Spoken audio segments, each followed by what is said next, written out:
Welcome to the Counselling Tutor Podcast, the must-listen-to podcast for students of counselling and psychotherapy. Here are your hosts, Rory Lees-Oakes and Ken Kelly. Hello and welcome to episode 66 of the Counselling Tutor Podcast with me, Rory Lees-Oakes. And with me on Route 66, did you see what I did there, Ken? Is my fellow traveller along the highway of all things counselling and psychotherapy, Mr. Ken Kelly. How you doing, Ken? I'm not bad. I get my kicks on Route 66. Famous song from my childhood. Good to be here. And an absolutely cracking episode here today. So we're going to be kicking off, opening up with, is counselling all person-centred? A really interesting topic there. Moving on to Practice Matters, which is our new section. And today, Rory, you're going to be having a look at boundaries. Give us a little bit of a flavour of what we can expect from that. Well, I'm going to be speaking about boundaries, and in my kind of prologue, introduction, I'm going to be talking a little bit about the BACP ethical frameworks, which gives us clear rules and regulations. There's some things that they're really clear on, but others not so clear on. And I'm going to be kind of teasing out and exploring areas where sometimes our boundaries can be tested and sometimes, if I'm really honest, lacking. So boundaries, really good if you're in practice. Very much so. Boundaries, so important to a good therapeutic relationship. And then we're going to be ending today with a debate on clients changing the topic. Why might a client suddenly veer off and change a topic that we may be covering or maybe exploring with them in depth? But let's kick off as a start of a 10 on this Route 66, episode 66, with the Is All Counselling Person-Centred. And of course, we get our topics from our Facebook group. And if you're not a member of our Facebook group, join. Stop right now and go and join, unless, of course, you're driving. Not a good idea if you're driving. Go onto Facebook, do a search for Counselling Tutor. Come and knock on the door. Thousands and thousands and thousands of students and tutors from all over the world. And what do we talk about in there? Well, we talk about all things related to counselling and studying counselling as students. So what is today's topic and who brought that up for us, Rory? Well, we're very grateful, as always, to our wonderful Facebook community, a real live community of people really passionate and interested about the world of counselling and psychotherapy. We've got trainees, we've got some qualified practitioners, we've got some supervisors, we've got some tutors. It's a real meeting place of minds. So we're very grateful to Laura Rendell Bell. So hi, Laura. And Laura posted, is it fair to say that counselling, no matter what model you use, is person-centred? I would love to hear your comments and what information you would have to back this up. Hope this is not a stupid question. Laughs out loud. LOL. LOL. An LOL question. LOL. I like it. What a cracking question. And I want to start this off just by saying we've never, not once have we ever had a stupid question in the counselling in our Facebook group. And this is not an exception. It's not a stupid question. I think it's a very informed and a really good question. What's your thoughts on it, Rory? Well, my thoughts are, it's a question. You're not the only person, Laura, who asked this. Mm-hmm. And it's super, super, super confusing for students of counselling and psychotherapy. You learn person-centred therapy, and you're told quite correctly that the relationship is the whole of it. The core conditions, or the necessary and sufficient conditions, are necessary and sufficient. By using those, the whole therapy rolls forward, and clients can achieve, achieve the healing that they want, the emotional healing they want. So really the question is, how much does person-centred therapy appear in other therapies? And I've been doing my homework. And so what information you have that would back that up is this. So pin your ears back. Basically, this debate has been rolling on for years and years and years. And I'm going to talk about Saul Rosenzweig, who was a psychologist who came up with the dodo bird verdict in 1936. And he basically said that he looked at 500 different therapies, and he said that all psychotherapies were equally as effective. And what really counted was the quality of the relationship. Now, really interesting, in 2015, Lucy Goldsmith, who's a PhD candidate from the University of Manchester, Brain, Behaviour and Mental Health faculty, carried out research with some really high kind of well-regarded professors, Sean Lewis, Graham Dunn, a professor in Liverpool, Richard Bentel, and they did some research on this, and they did it with psychiatrists who were working with people with, things like schizophrenia, bipolar. And what they went for was, do successful treatments make patients feel well disposed to their therapist, or is the relationship actually at the heart of where the therapist succeeds? And they looked at 308 people, and they actually found that was the case. The better the relationship, the better the outcomes of therapy. So the question that's still around is, do people use the core conditions? So I'm going to refer you to Hargenden and Sills, Helena Hargenden and Charlotte Sills. They're TA therapists, and theirs was the last great movement in TA. There's been lots of movements in TA. There's been there's been the redecision model. There's been the integrative model, and the relational model was developed by Hargenden and Sills. And what's really, really interesting is the answer to your question, Laura, is yes. The idea of empathy, congruence, and unconditional positive regard is the basis of most modern therapeutic encounters. And what's really interesting is that the other models, and I hope there's some TA therapists listening here, call it something slightly different. They call it empathic attunement. There's different words for the same thing.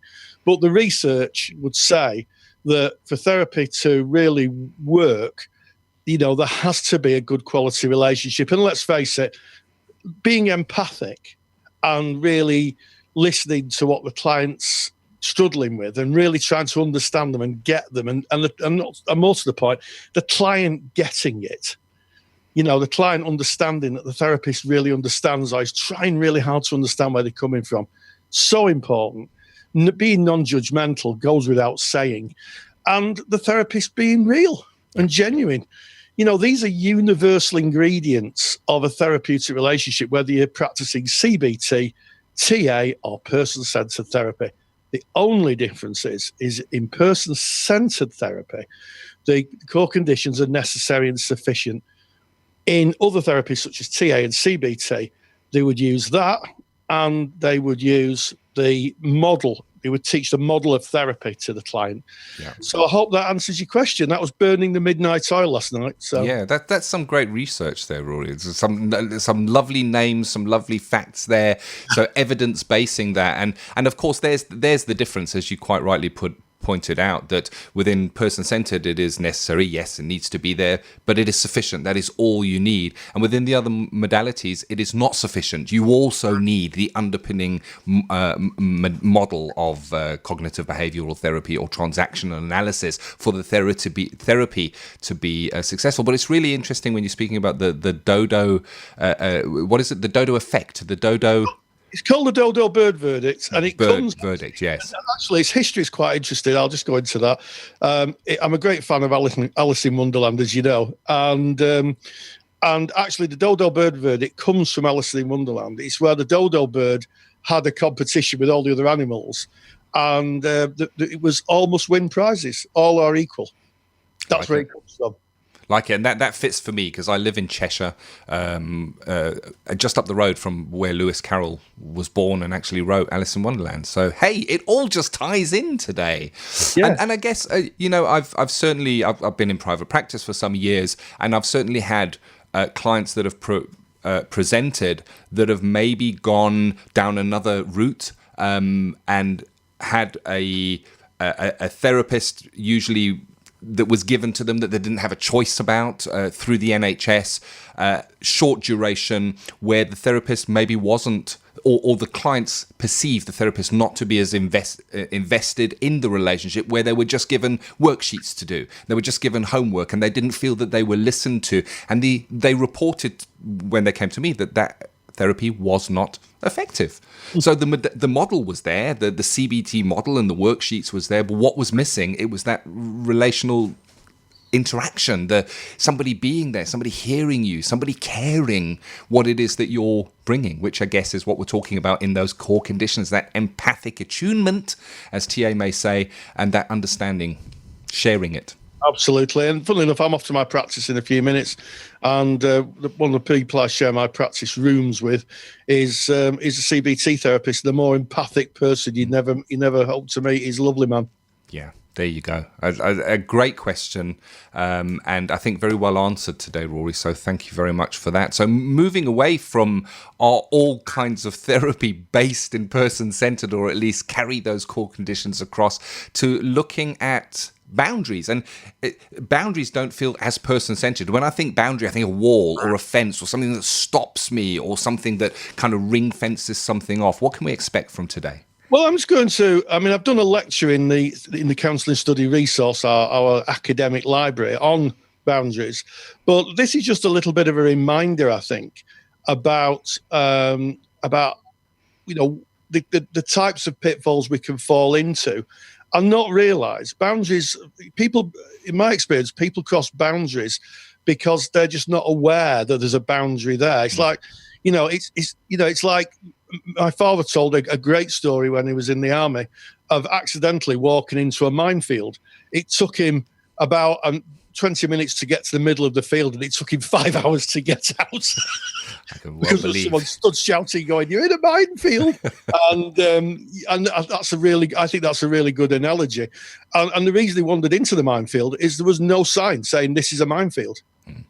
Yeah. He just wandered into a field for a bit of a walk, and he could have died. And the same thing happens if you don't understand, if you're not aware of what can happen by taking a certain action, then you can get yourself into a little bit of trouble, and of course not help the client. So I'm going to be talking about boundaries and just flagging up some of the more common areas where maybe students may stray a bit. I like that. And I like the story that you brought, because it very clearly defines in the illustration you gave of the minefield that without boundaries, it can be dangerous. And that is also true in therapy. And without any further ado, it's straight into Practice Matters. Practice Matters. In July of 2016, the BACP revised its ethical framework for counselling psychotherapy. And the ethical framework makes reference to core principles. They say it's the principles that direct attention to the important ethical responsibilities. And the core principles are being trustworthy, honouring the trust placed in the practitioner, autonomy, respect for the client's right to be self-governing, beneficence, a commitment to promoting the client's well-being, non-maleficence, a commitment to avoiding harm to the client, justice, which is the fair and impartial treatment of all clients and the provision of adequate services, and self-respect, fostering the practitioner's self-knowledge, integrity and care for self. And it's that part that I'm going to kind of focus on when I'm talking about boundaries. Now, the BACP ethical framework on page 6 does give us some clues about what boundaries we shouldn't cross. Talks about we will not have sexual relationships with or behave sexually towards our clients, supervisees or trainees. We'll avoid having sexual relationships with people who are close to the client in order to avoid undermining our client's trust in us. So the framework is really useful when it comes to talking about the things we should avoid. Also dual relationships, so maybe not counselling your next door neighbour or someone who's at your workplace. You may be a placement counsellor and then you referred someone who's working in the same office as you. That does happen. I know that when I worked as a placement counsellor many years ago, there were quite a few people on the waiting list who I knew personally. And, I would write a little note saying, "Do not refer to Rory," because I would have known them. It would have been a dual relationship.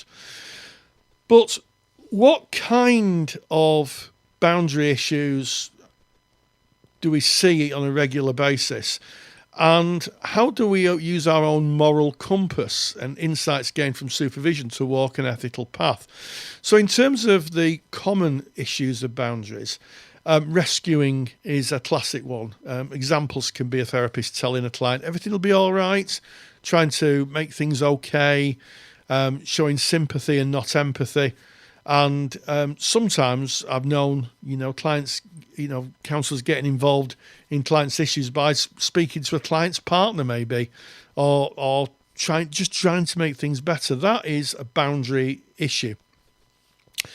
Another area that gets overlooked is time management. So letting sessions roll on, or turning up late, or rescheduling sessions at a time that's inconvenient for the therapist. And if the therapist does that, it may be worth asking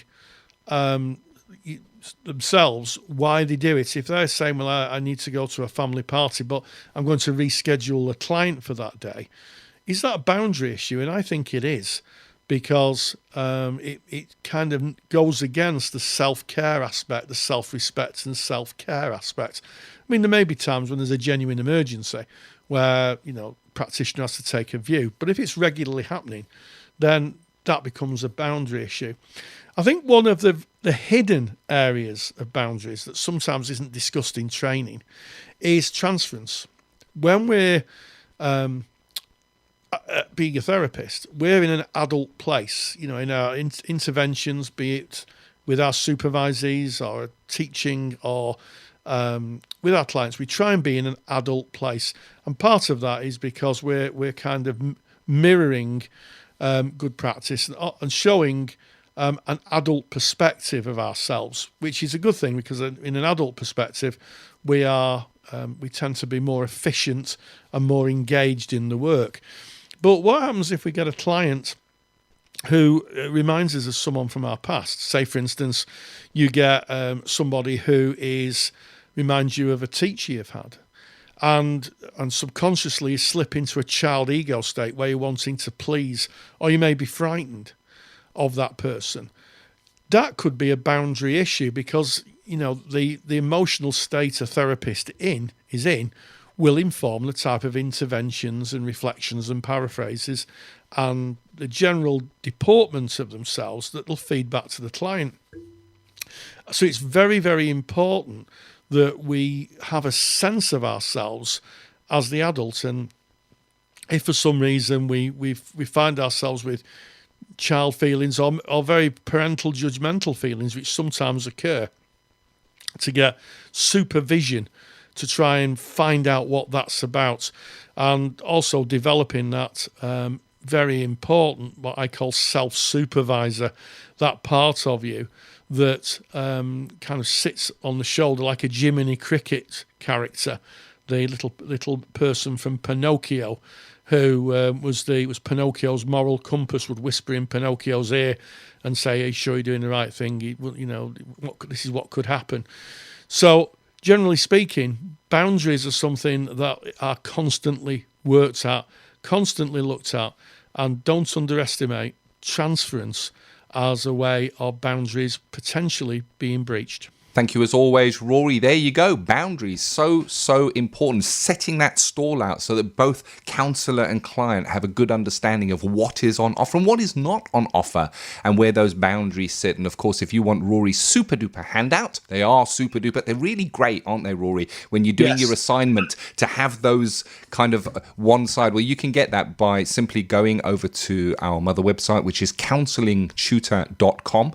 Click on the podcast tab and go to episode 66. That's today's episode. All the show notes are there. So basically a précis of what we've been talking about with all the links. And there is a link to Rory's handout that you can actually download and have. However, if you are a member of the Counselling Study Resource, well, that has already been added to the Handouts vault. So you just log into your resource and it is there for you. And if you're a Handouts vault member, well, it's in the Handouts vault. And if you're thinking, what's the Counselling Study Resource? What's the Handouts vault? Well, we explain what that is at the end of today's episode. But moving on, great topic that we're going to be closing with today, and that is clients changing topics. See what I did, Rory? I'm linking it all together. A great topic about a client changing topics, and this again came from you our listeners where you posed this question in the Facebook group. Can you give us the question and who brought that for us, Rory? Yes, well, again, eternally grateful to Fatima Zareen. And she writes, what are the reasons a client may change the topic? Yes. Good question. It's a really good question. And, one that happens more than you may think in the world of counselling and psychotherapy. So my thoughts on it are, clients might sometimes be not ready to talk about the issue. Trust needs to be built. We've talked, a little bit about the relationship earlier in the podcast. And, once that relationship's built, people feel safe. A lot of counselling and psychotherapy is about safety. It's about trust. And if a client has come from a place, I think, where there hasn't been safety and trust, it might take them a little while to feel safe. You can't underestimate that, I don't think. Yeah, definitely. And I'm kind of trying to read into this of trying to see it as an example, maybe in therapy, where a client might be bringing some material and we might reflect back on that as a therapist, and then the client might run away from the feelings. So, I'm mindful that sometimes clients are bringing really heavy emotional stuff that is hurtful and painful to visit. And what we're doing is we're expecting them to sit in the pain, and it's human nature to run from that pain and to go to a position of safety and change that topic. And I don't want to look at that right now. And I think it's about patience. I think it's about time. And it's also about the modality. I mean, if you're working in person-centered, as a person-centered therapist, then we follow the client rather than expecting them to stay on the topics that we think are important. And they will get there. I think was it John Schilling, Rory, who says that it's about patience and trust that the client will go there. They will find their way to where they need to be. However, there needs to be a threat-free environment. Indeed. And the reason I was laughing, Ken, is that obviously we think so much alike. I've got a bit of a quote from Schleen, one of my favourites, and I'll share this with you because I think it's so important in client work. And John M. Schlein, spelled Schlien, John M. Schlein, was a student of Carl Rogers, and he wrote down his principles of therapy. And one of his principles is this, and I'm going to read it out to you. Everyone knows everything. This is not a theory of knowledge. It is you, we know everything about ourselves. There may be defenses, denials, cover-ups, secrets, faults, and overloads in memory, but we know we are the ultimate source. So deeply phenomenological and a universal truth in therapy. You will see all of those played out in the therapy room with clients. Denials, cover-ups, lapses of memory. Yeah. But underneath it all, clients know their own truth. And part of therapy, the big part of therapy, certainly in person-centered therapy, is that the client walks towards that truth. And some choose to do so, and some don't. And in their time, at their pace, when they are ready, in a threat-free environment where trust has been built and they feel safe to be able to visit that, it's a big ask. It is really a big ask. And there can be an expectation that we have of a client. A client may be presenting, and in their first session, they may present with an overview of the story that they're bringing. We may be able to go, wow, there's some real areas that are worth visiting here. But it's not for us to lead them to those areas. It's for the client to go there. And they may not go there in all the time they come to us. They may not be ready. But that is their choice. And our job, as certainly as you mentioned, Rory, as a person-centered therapist, is to just be patient and go with them wherever they choose to go. And of course, we use our skills. We use our skills to maybe invite. Rather than direct, we can invite the client to look at something. So if a client may bring a sentence, and within that sentence they may touch on the emotion that they're feeling. They may say, I was scared, I was frightened, I was hurt, I was devastated, whatever that is. And we may reflect back and say, when I hear that, I can't help but hearing those words that you mentioned. You were devastated. And that's inviting them to go back and maybe expand on that. But they may not. They may say, yes, I was. Anyway, I think after I leave here today, I'm going to go and do blah, blah, blah. And they run away from that. And that is their right to do so. They're not ready in their time. Yeah. I mean, a respectful challenge, something like a reflection of, I'm aware that when I mention that, you talk about something else. Ooh.